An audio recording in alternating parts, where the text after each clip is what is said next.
ساعات أخيلو زينا مسنادون في المالنا خمي تمسيز خوركم تعذبتنا خاب استوديو إريتيفين لو مع 24 تنتكمتي استقالو زينا تاتشنو زان زور بالكم عدي بعبدين مكتالكم بهبرنا عدمكو فلما أرست زينا لوم بستقبر مرمراتات حد زيقا بكورونا فيروس ملكافو قرقا قزن كله خلطة تفانيهم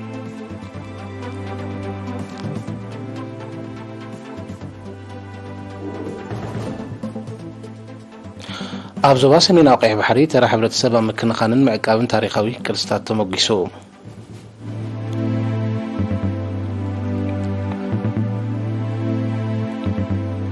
ኣብ ንኡስ ዞባ ጋላ ነፍሒ ሸፈነ ክታበት ኣብ ነፍሰ ጡራት 80 ሚታዊት በፂሑ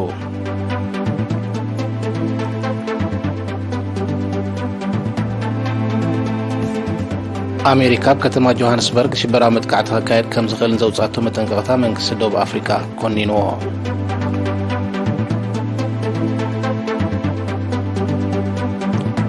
ኣብ ፊሊፒንስ ተኸሲቱ ብዘሎ ህቡብላዊ ማዕበልን ዕልቕልቕን ብውሕዱ 31 ሰባት ሞይቶም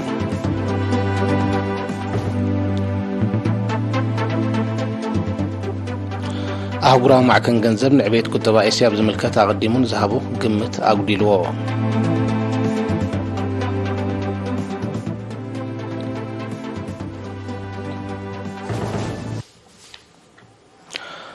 ዝርዝራት ዜና ሓበሬታ ካብ ሚኒስትሪ ጥዕና ሎሚ ኣብ መመርመሪ ማእከላት ዞባ ማእከል ብዝተገብረ ናይ ላቦራቶሪ መርመራታት ሓደ ዜጋ ካብ ቃሓውታ ብኮሮና ቫይረስ ምልካፉ ተረጋጊጹሎ እዚ ከምዚ ኢሉ እንከሎ ኮሮና ቫይረስ ተረኺብዎም ኣብ ዞባ ማእከል ክንክን ክግበረሎም ፀንሑ ክልተ ዜጋታት ሓዊዮም ተፋንዮም ኣለዉ በዚ መሰረት ጠቕላላ ቁፅሪ ብኮሮና ቫይረስ ተለኽፉ ዜጋታት ክሳብ ሎሚ 10188 በፂሒሎም 10082 ካብዚኦም ሓዊዮም ብዝተፋነዎም 103 ሞት ዝተፈልዩ 3 ድማ ገና ክንክን ዝግበረሎም ዘለዉ እዮም ሚኒስትሪ ጥዕና 28 ጥቅምት 2022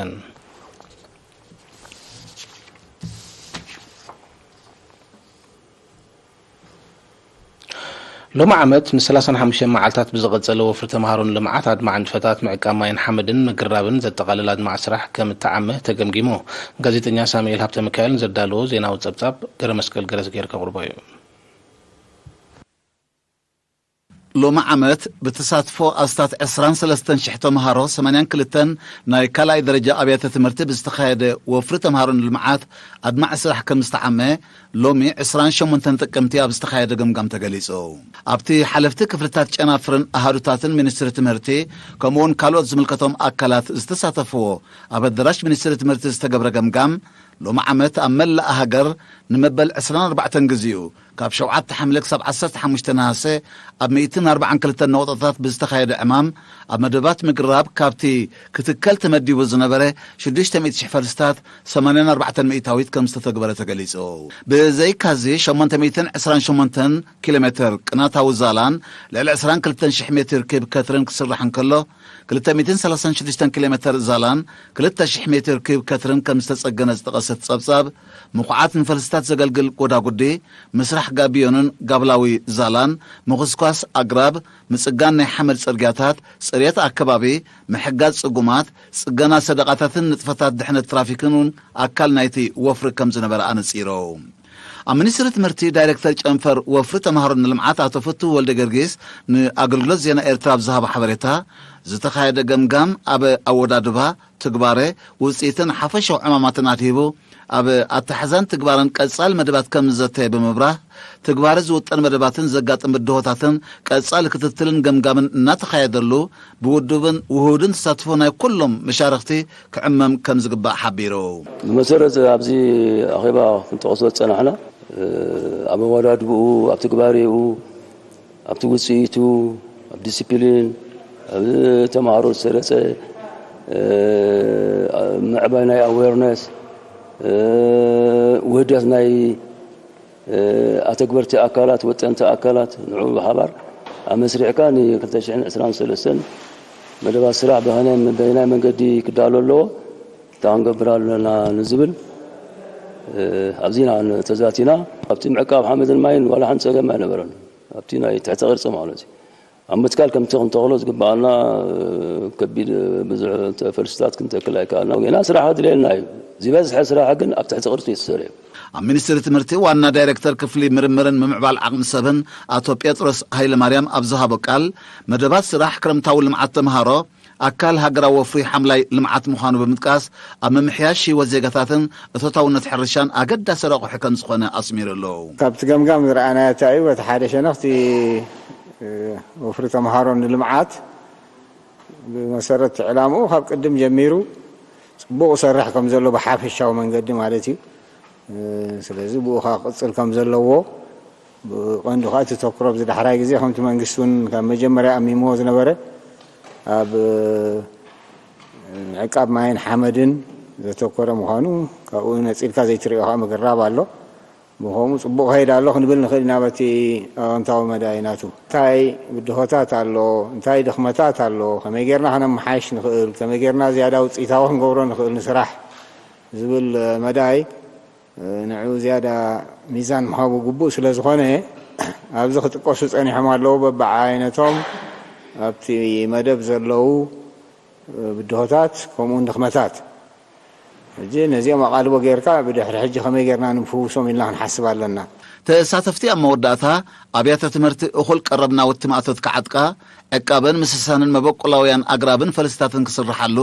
እቲ መደባት ክራማት ጥራይ ከይተጸብኻ ኣብ ዝተፈላለየ ወቕቲ ክካየድ ዓመታዊ ናይ ዝትግበሩ መደባት ውርፁፅ ጸብጻብ ክቐርብ ምምጥጣን ቁፅሪ ተምሃሮን ዝውሃብ ዕዮን ኣቐዲሙ ክምዘን ከምኡውን ጉዳይ መጓዓዝያ ምስ ዘርግሐ ወፍሪ ዝካየደሎም ከባቢታት ቆላሕታ ክውሃቦ ዝብሉን ካልኦትን ርእቶታትን ለቦታትን ኣቕሪቦም ኣገዳስነት ታሪኻዊ ቅርስታት ርድኡ ስለ ዝኾነ ኣፍልጦ ሕብረተሰብ ኣብ ምዕቃቡን ምክንኻኑን ንኽዓቢ ምስራሕ ኣገዳሲ እዩ ኣብ ዞባ ሰሜናዊ ቀይሕ ባሕሪ ብዛዕባ ዝካየድ ዘሎ ንጥፈታትን ዝተመዝገበ ሓደስቲ ርኽበታትን ወኪል ኤሪና እብራሂም ዕመር መልክዕ ጸብጻብ ዘዳልዎ ዜናዊ ትሕዝቶ ኣሎ ዳናይት ገብረ ህይወት ከተቕርባ እያ ኣብ ዞባ ሰሜናዊ ቀይሕ ባሕሪ በብእዋኑ ዝርከብ ዘሎ ጥንታዊ ቅርስታት መርኣያ ሰሪፁ ዘሎ ንቕሓት ከም ዝኾነ ዝሓበረ ክፍሊ ባህልን ስፖርትን ኣብ ምክንኻኑ እውን ተራ ነበርቲ ክዓዝዝ ፀዊዑ ኣባላት ክፍሊ ንኤሪና ብዝሃብዎ ሓበሬታ እቲ በብእዋኑ ዝርከብ ዘሎ ጥንታዊ ኣሰራት ካብ ዜጋታት ብዝርከብ ዘሎ ፁፁይ ሓበሬታ ምዃኑ ብምጥቃስ ኣብ ቀረባ እዋን ኣብ ንኡስ ዞባታት ንኣፋናፍ ዓበትን ዝተረኽበ ንመዋእላት ታሪክ ደቂ ሰብን መነባብሮኦምን ዝገልጽ ኣብ ኣኻውሕ ዝተወቕረ ምስልታት ኣሰር እግሪ ወዲ ሰብ ዕትሮ ኣንፎራን ካልእን ናይ ዝኣብነት ከም ዝኾነ ገሊፆም ኣብ ኤርትራ ዝርከቡ ናይ በዓቲ ኣሳእል ንዑ ነቲ ህይወት ናይቶም ዝሓለፉ ሕብረተሰባት ንዑ ዘንጸባርቕ ናይ በዓቲ ኣሳእል እዩ ማለት እዩ ዝያዳ ከዓ ከምዚኦም ዝመሰሉ ካልኦት ቦታታት ወይ ካልኦት ነቲ ታሪክናን መንነትናን ክኸልዑ ዝኽእሉ መምስራቲ ሃገራዊ መንነትናን ታሪክናን እውን ዓብ ሓገዝ ዘለዎም ቦታታት ኣብ ምርካብ እውን ተራ ናይቲ ህዝቢ ገዳሲ እዩ ምክንያቱ እዚ ከም ዝበልኮ ብሓበሬታ ናይዞም ኣብዚ ከባቢ ዘለዉ ተቐማጦ ዝተረኽበ እዩ ማለት እዩ እዚ ጎስጓስ ኣብዚ ቀረባ እዋናት ኣብዚ 3 ዓመት ነጀው እቲ ውፅኢት ናይቲ ጎስጓስ ብዙሓት ቅርስታት ኣብ ዝተፈላለዩ ቦታታት ይመፅለዎ ማለት እዩ ኣና እስቲ ክንሰሮ ዝነበረ እዚ ነዊሕ ሰራሕናሉ ናይ ጎስጓስ ምልክት እቲ ውፅኢት ሎሚ ህዝቢ ነቂሁ ዝተፈላለዩ ቅርስታት ሓበሬታ ይህበና ኣሎ በቲ ሓበሬታ መስርሕ ከይድና ንሓ ሰኒድናን እቲ ታሪካዊ ቦታታትን ኣብይ ከም ዘሎ እቲ ቅርስታትን ኣኪምና ንመጽእ ኣለና ማለት እዩ ዛጊት ተረኺቡ ዘሎ ጥንታዊ ኣሰራትን ቅርስታትን ዕሙቕ ዝበለ መጽናዕቲ የድልዮ እኳ እንተኾነ እቲ ከባቢ ዝተፈላለዩ ስልጣነታት ከም ዘእንገደ ዘእንፍት ምዃኑ እቶም ሞያውያን ኣረዲኦም ሓላፊ ጨንፈር ባህሊ ኣቶ ዮሃንስ ገብረ የሱስ ኣብ ዝሓለፈ 5 ዓመታት ካብ ህዝቢ ብዝተረኽበ ሓበሬታ 146 ታሪኻዊ ቅርስታት ከም እተመዝገበ ብምግላጽ እቲ ኣብ ናቕፋን ኣፍ ዓበትን ዝተረኽበ ጥንታዊ ኣሰራት ምስ ናይ ስራሕ መሻርክቲ ብምትሕብባር መጽናዕቲ ክካየደሉ ምዃኑ ኣብሪሆም ሕጂ ኣብ ንዝዋፍ ዓበትን ናቕፋን ተረኺቡ ዘሎ ናይ በዓቲ ኣሳእል ተወቕረ ጽሑፋት ከምኡውን ኣሰር እግሪ ናይ ወዲ ሰብ እዚ ከዓ ኣገዳሲ ምዕባለ ኣገዳሲ ኣብ ታሪክ ደረጃታት ናይ ምዕባለ ስለ ዝኾነ እዚ እውን ገለ መጽናዕትታት ተገይሩሉ ስፍሕ ዝበለ መጽናዕቲ ዝምልከቶም ኣካላት ኣብ ላዕሊ ብፍላይ ከዓ ምስ ኮሚሽን ባህልን ስፖርትን ብምዃን ንዑም ድምልከቱ ኣካላትን መጽናዕቲ ክካየደሉ ባህላዊ ውርሻን ምዕቃብን ናብ ወለዶታት ንምስግጋርን ኣብ ልዕሊ መሬት ዘሰላሰል ናይ ሕርሻ ትሕተ ቅርጽን ካልእ ንጥፈታት ብውህደት ክዕመም ከም ዝግባእ ዘገንዘበ ኣቶ ዮሃንስ ታሪኻዊ ቅርስታት ኣገዳስነቱ ዕዙዝ ብምዃኑ መላእ ሕብረተሰብ ኣብ ምዕቃቡን ምክንኻኑን ተሳትፉኡ ከበርኽ ኣዘኻኺሩ ዝተፈላለዩ ንጥፈታት ኣብ ልዕሊ መሬት ዝካየድ እዚ ንጥፈታት እዚ ናይ ሕርሻ ክኾኑ ይኽእል ንጥፈታት ናቱ 70-80% ናይ ህዝብና ብሕርሻ ዝነብር ከምኡውን ዝተፈላለዩ ናይ ትሕቲ ቅርፂ መደባት እውን ዝስራሕ እዩ ዲጋ ስራሕ ፅርግያ ስራሕ ቤት ትምህርቲ ስራሕ ጥዕና ስራሕ ኩሉ ከዓ ኣብ ልዕሊ መሬት ስለዝኾነ ኣብ ልዕሊ መሬት ኢኻ ትቕርሲ ስለዘሎ ዝያዳ ጥንቃቐ ክገብራ ከም ዘለዎ ምክንያቱ ምዝምልከቶ ኮንካ ሓባር ምክንያቱ በቲ ትሃንፅ ኣለኻ በቲ ታሪኽካ ተፍርስ ኮንካ ትርጉም የብሎ ኩሉ ግዜ መንነት ታሪኽካ ትቐርዲ ሕመረት ናይ ሓደ ሕብረተሰብ እዩ ስለዚ ኣብዚ ብዝለዓለ ክሰርሓ ክእላ ከም ዘለዎን ናይ ህንፃ ትካላት ሓፈሻ ተሪኢሃኑን ሰንሆናት መሬት ብዙሕ ስራሕ ስለ ዝነጥፋ ምስቲ ዝምልከቶ ኣካል ምስ ህዝብን ኮይነን ከመይ ጌረን ቅርስታተን ወይቲ ባህላዊ ውርሻ ክዕቀብ ከም ዘለዎ ክሰርሓ ክእላ ኣለዋ ነበርቲ ኣብ ዝሃብዎ ርእይቶ ኣብ በበይኑ እዋናት ንዝረኸብዎ ጥንታዊ ኣሰራት ንቤተ መዘክር ከም ዘረክብዎ ብምሕባር ኣብ መጻኢ ብዝለዓለ ክደፍእሉ ምዃኖም ኣረጋጊጾም ኣብ ዞባ ማእከል ንዞባ ጋላ ነፍሒ ዝርከባ ትካላት ጥዕና ብዝህቦ ዘሎ ኣገልግሎትን ኣስተምሮታትን ሸፈን ክታበት ኣብ ንሰውፅራት ልዕሊ 80 ሚታዊት ከም ዝበፅሐ ተሓቢሩ ሓላፊ ኣገልግሎት ጥዕና ኣብቲ ንዞባ ነርሲ ምስጉን ዮሃንስ ምስ ኤሪና ብዘካየዶ ቃለ መሕትት ኣብ ዝሓለፈት 9 ወርሕ ፋልማየን ናብ ትካል ጥዕና ዝመጻት 959 ሓደስቲ ነፍሰውፅራት ምርመራ HIV ኤድስ ተገይርለን ነፃ ከም ዝኾነ 2321 ነፍሰውፅራት ከዓ ራብዓይ ምብፃሕ ከም ዝፍፅማ ብምግላጽ እዚ መርኣያ ናይቲ ናብርኸ ዝመጽእ ዘሎ ንቕሓት ከም ዝኾነ ኣብሪሆም ሸፈና ኣገልግሎት ሕርሲ 27 ሚታዊት ከም ዝበፅሐን ካብ ናይ ዝሓለፈ ዓመት መጠናዊ ዕቤት ከም ዝረኣየን ጠቂሱ ድማ ትሕቲ 5 ዓመት ንዝዕድሚኦም ህፃናት 13 ዓይነት ክታበት ከም ዝወሃብ ኣብሪሆም ኣብተን ትካላት ጥዕና ምክልኻል ተመሓላለፍትን ዘይተመሓላለፍትን ሕማማት ዘተኮረ ቅጻሊ ጎስጓስ ከም ዝካየድ ዝሓመሙ ድማ ግቡእ ሕክምናዊ ኣገልግሎት ከም ዝረኽቡ ዝገለጸ ነርሲ ምስኩን ሸፈነ ከም ዝመርሖ መደባት ከባቢያዊ ፅሬት 80 ሚታዊት ተጠቃምነት ዓይኒ ምድሪ ድማ 96 ሚታዊት በፂሑ ከም ዘሎ ኣረዲዮም ኣብ መወዳእታ ነርሲ ምስጉን ናብ ምብራቕ ኣዋጻዱ ብሰበኽሳ ግማዊ መነባብሮ ሂወቶም ዝመርሑ ዜጋታት ኣጋር ሓካይም ብምስልጣን ኣገልግሎት ከም ዝረኽቡ ይግበር ከም ዘሎ ሓቢሮ ኣብ ንዞባ ጋላ ነፍሒ 2 ማእከላት ጥዕናን 4 መደበራት ጥዕናን ኣለዋ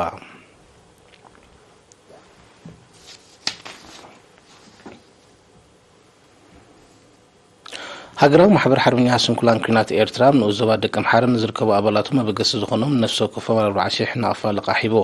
እቲ መግዝኢ ናይ ፀባ ከብቲ ዝውዕል ዘዋሪ ልቓሕ ካብ ጨንፈር ማሕበር ኣብ ዓባይ ብሪጣንያ ካብ ዝተረኽበ ናይ 50,000 ፓውንድ ደገፍ እዩ ብ22 ጥቅምቲ ኣብ ዝተኻየደ ናይ ምርካብ ስነ ስርዓት ኣብ ሃገራዊ ማሕበር ሓርበኛ ስንኩላን ኩናት ኤርትራ ሓላፊ ተሃድሶን ዳግመ ምውሃድን ኣቶ ኣብርሃም ክፍለፅን እቲ ልቓሕ ኣብ ሕርሻ ምርባሕ ከብትን ተመክሮን ዘለዎም ስንኩላን ከም ተዋህበ ብመሰረት ሕጋጋት ማሕበር ድማ ኣብ 3 ዓመት ከም ዝምለስ ኣነፂሩ ሓላፍ ጨንፈር ማሕበር ኣብ ዞባ ደቡብ ኣቶ ወልደ ዝግ ቴድሮስ ብወገኑ እቲ መደብ ፈለማ ከብቲ ተዓዲገን ክወሃቦም እኳ እንተነበረ ምስ ክሊማን ዘለዎ ከባብን ዝሰማምዓ መሪፆም ንክገዝኡ እቲ ዕድል ንዕኦም ከም ተዋህበ ሓቢሩ ምክትል ኣቦ ወንበር ማሕበር ሓርበኛ ስንኩላን ኩናት ኤርትራ ኣቶ ፍሳሐ ተስፋ ሚካኤል ድማ ተለቃሕቲ ንዝወጠንዎ መደብ ንምዕዋት ብተወፋይነት ንክነጥፉ ብምዝኻር እቲ ፕሮጀክት ዓዊቱ ዝበሃል ስንኩላን ነብሶም ክኢሎም መነባብሮኦም ብምምሕያሽ ልቕሖም ኣብ ግዜኡ ምስ ዝመልሱ ምዃኑ ኣስሚሩሉ ተጠቀምቲ ብዝሃብዎ ርእይቶ ማሕበር ብዝኣተዎ ቃል መሰረት ነዚ ዕድል ምርካቦምን ናይ ምግዛዕ ዕድል ምርካቦምን ብምስጋን ፕሮጀክታቶም ንምዕዋት ዘድሊ ፃዕሪ ከም ዝገብሩ ኣረጋጊፆም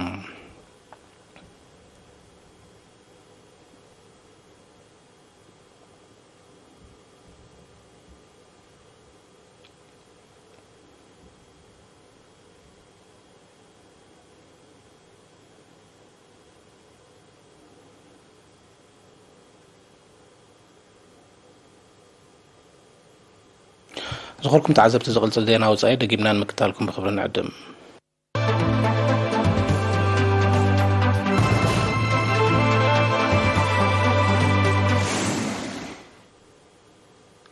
زينا وزاي منغست ريبابليك دوب افريكا نت منغست امريكا بكتما جوهانسبرغ شبرا متقعت خكايت كم زخل زوصو متنققتا بتري كونينو امباس امريكا بدوب افريكا بزوصو مغلصي افسو سنخوابيتات كتما جوهانسبرغ متقعت خكايت كم زخليو اطنقيقوم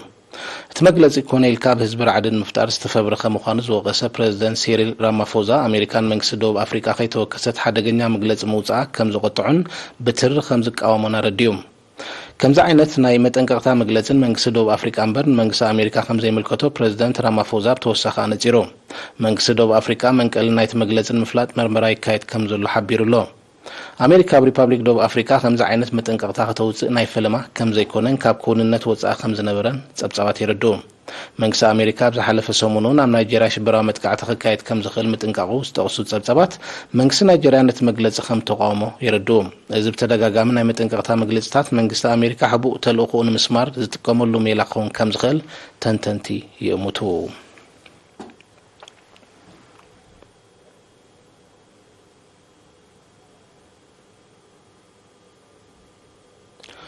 ኣብ ደቡብ ክፋል ፊሊፒንስ ተኸሲቱ ዘሎ ህቡብ ማዕበልን ዕለቕልቕን ብውሕዱ 31 ሰባት ከም ዝሞቱ ካብቲ ከባቢ ዝፍነው ዜና ረድዩ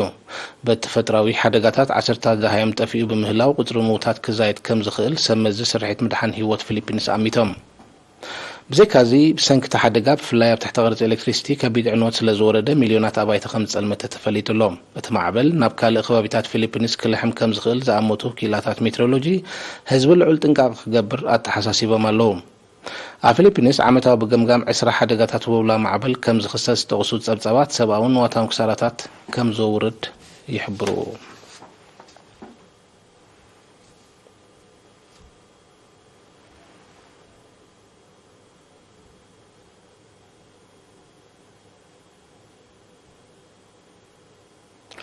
أهجروا مع كان جنزب نعبيت كتب آسيا بزملكة تقدمون ذهبوا جمت بأستاد حدا ميتاوي تقديلوا كتب آسيا أبز عمد زب أستاد 5 ميتاوي كعب قدموا أميتوز نبرت معكن تعبيت بستفل على مغنيات ناب أستاد 4 ميتاوي كورد كم زخل أبز ثالث زب زوجو تبصب حبيرو كتبات الزواب زمت عمتهم ب4.3 ميتاوي تراي كم زعبا أهجروا مع كان جنزب جمتاتو هيبلو ኩናት ዩክሬን ክሊማው ምዝባልን ለበዳ ኮሮና ቫይረስን ካብቶም ቀንዲ ጠንቅታት ናይ ተቆጠባው ምንቁልቋል ምዃኖም ጸብጻባት ይጠቕሱ ቁጠባ ኤስያ ጥራይ ዘይኮነ ቁጠባ ዓለሙን ናይ ዝሕታለ ሓደጋ ይንጸላልዎ ከም ዘሎዮም ክኢላታት ናይ ተዓውዲ ዝሕብሩ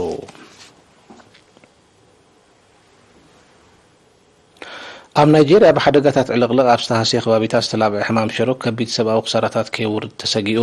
ብመሰረት ጸብጻባት ኣብ ሰሜናዊ ምብራቕ ናይጄርያ ተላቢዑ ብዘሎ ሽሮክ ዛጊት ልዕሊ 5,000 ሰባት ክልከፉ ከለዉ ኣስታት 200 ከም ዝሞት ተፈሊጡ መንግስቲ ናይጄርያ ኣብቲ ከባቢ ኣብ ትርከብ ኣውራጃ ቦርኖ ኣሰካፍ ሕማም ሽሮክ ተኸሲቱ ከም ዘሎ ኣብ ዝሓለፈ ቀረባ መዓልታት ብወግዒ ምዋጁ ይዝከር ኣብ ናይጄርያ ካብ ወርሒ ሰነ ክሳብ መስከረም ዝወቕዐ ብርቱዕ ዝናብ ዘሰዓቡ ዕልቕልቕ ልዕሊ 600 ሰባት ከም ዝሞቱ ሚልዮናት ከም ተመዛበሉን ይፍለጥ በቲ ሓደጋ ዝተመዛበሉ ግዳያት ብሕፅረት መሰረታውያን ጠለባት ህይወት ብሓፈሻ መግቢ ዝስተ ጽሩይ ማይን መድሃኒትን ድማ ብፍላይ ተጸጊሞም ምህላዎም ክግለጽ ጸኒሑ ኣብ ዝሓለፈ እዋርሕ ኣብ ናይጄርያ ጥራይ ዘይኮነ ብሓይሉ ሃገራት ምዕራብ ኣፍሪቃዎም ዝተኸስተ ሓደጋታት ዕልቕልቕ ሰብኣዊ ንዋታውን ኣከባቢያውን ክሳራታት ከም ዝወረደ ይዝከር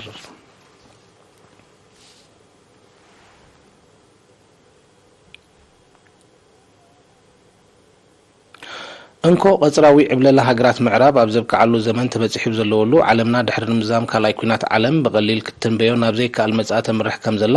ፕሬዚደንት ሩስያ ቭላድሚር ፑቲን ትማሊ 27 ጥቅምቲ ብዘስምዖ መደረ ገሊጹ ፕሬዚደንት ፑቲን ኣብ መግለጺኡ ኣብ መንጎ ቆይመን ዘለዋ ማእከላት ብዙሕ ቀጽራዊ ዓለምን ሃገራት ምዕራብን ሓበራዊ መጻኢ ንምጥጣሕ ዘኽእል ኣብ ማዕርነት ተመርኮሰ ዘተ ክግበር ግድነታዊ ምዃኑ ብምግላጽ እዚ ግዜ ከይወሰደ ምዝፍጸም ሰላምን ብልጽግናን ክረጋገጽ ከም ዝኽእል ሓቢሩ ፕሬዚደንት ፑቲን ብዛዕባ እቲ ሻምናይ ወርሑ ቁፂሩ ዘሎ ኩናት ዩክሬን ኣብ ዝሃቦ መግለጺ ኣብ ታሕሳስ 2021 ኩናት ዩክሬን ንምውጋድ ሃገሩ ንዘቕረበቶ ጠለብ ኪዳን ሰሜን ኣትላንቲክ ኔቶ ጸማም እዝኒ ከም ዝሃቦ ወቂሱ ኣብዚ እዋን እዚ እቲ ኩናት ኣህጉራዊ መልክዕ ብምሓዝ ንኩሉ ክፋላት ዓለም ብኣሉታት ጸልዮ ከም ዘሎ ዝሓበረ ፕሬዚደንት ፑቲን ካብ መፍታሕ መሰረታዊ ጉዳያት ሓሊፍካ ካልእ ጫሌዳታት ምምጻእ እንትርፎ ንምንውሑን ምብኣሱን ዘምጽኦ ፋይዳ ከም ዘየላ ረድዩ ኣሜሪካ መሻርክቲ ኣባላት ኔቶን ኩናት ዩክሬን ንኽውላዕ መሪሕ ተራ ከም ተጻወታ ኣብ ልኡላውነት ቻይና ሓደጋ ንምውዳቕ ድማ ጉዳይ ደሴት ታይዋን ኣብ ምጉሃር ከም ዝርከባ ጠቂሱ ድማ ሃገራት ምዕራብ ኣህጉራዊ ዕብለልአን ንምርጋጽ ንዝተጻወተኦን ዝጻወተኦ ዘለዋን ሓደገኛ ደማውን ሕሱርን ጂኦፖለቲካዊ ፀወታታት ነቒፉ ቀንዲ ምክንያት ውድቀት ሃገራት ምዕራብ ንዓብላልነት ዘለዎን ዕሙት ኣጠማምታ እዩ ክብል ድማ ገሊጹ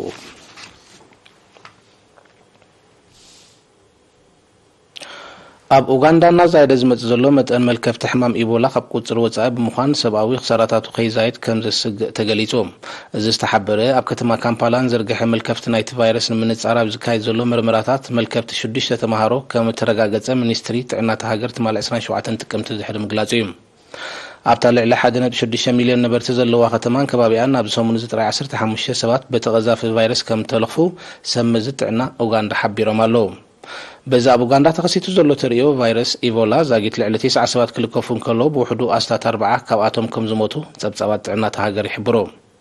መንግስቲ ኡጋንዳ ነቲ ናውሰኺ ዝኸይድ ዘሎ መልከፍትን ምቁፅጻር ቁልጡፍ ዝተዋሃደን ተሪርን ስጉምታት ክወስድ እዮም ዝተፈላለዩ ወገናት ዝጽውዑ ዘለዉ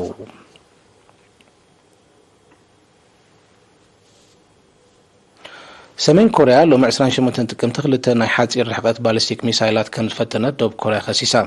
ትፈተነ ናብ ወሰናስን ምብራቃዊ ማያዊ ግዛት ሰሜን ኮርያ ከም ተኻይደ ሚኒስትሪ ምክልኻል ደቡብ ኮርያ ኣብ ዘውፅኦ መግለፂ ሓቢሩ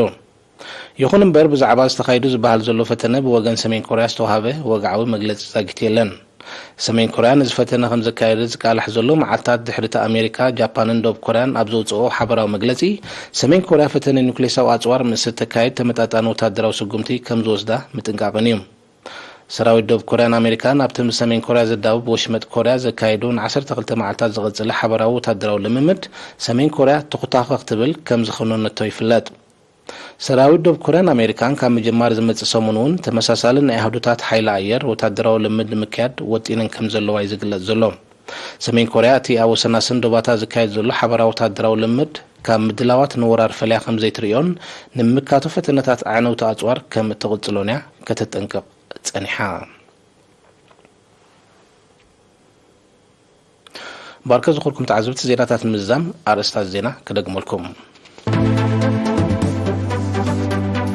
ወፍሪ ተማሃሮን ልምዓት ኣድማዕ ንፈታት ምዕቃብ ማይን ሓመድን ምቅራብን ተሰላሲሉ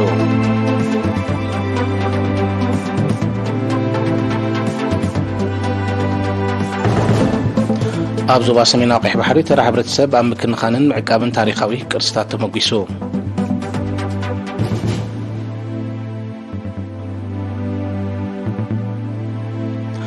ኣብ ዞባ ጋላ ነፍሒ ሸፈነ ክታበት ኣብ ነፍሰ ጡራት 80 ሚታዊት በፂሑ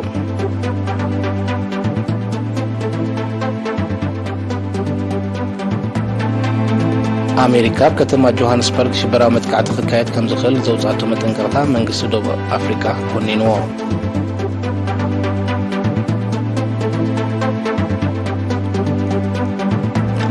ኣብ ፊሊፒንስ ተኸሲቱ ብዘሎ ህቡብላዊ ማዕበልን ዕለቕልቐን ብውሕዱ 31 ሰባት ሞይቶም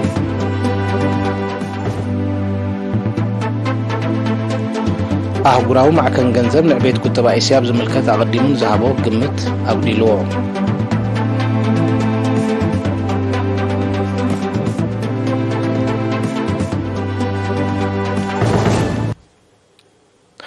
ሓፈሻዊ ዜናታት ኣብ ዝተዛዚሙሎም ዝተረፉ መደባትና ንሓድግኩም ብወገና ብሩኽ ምሸት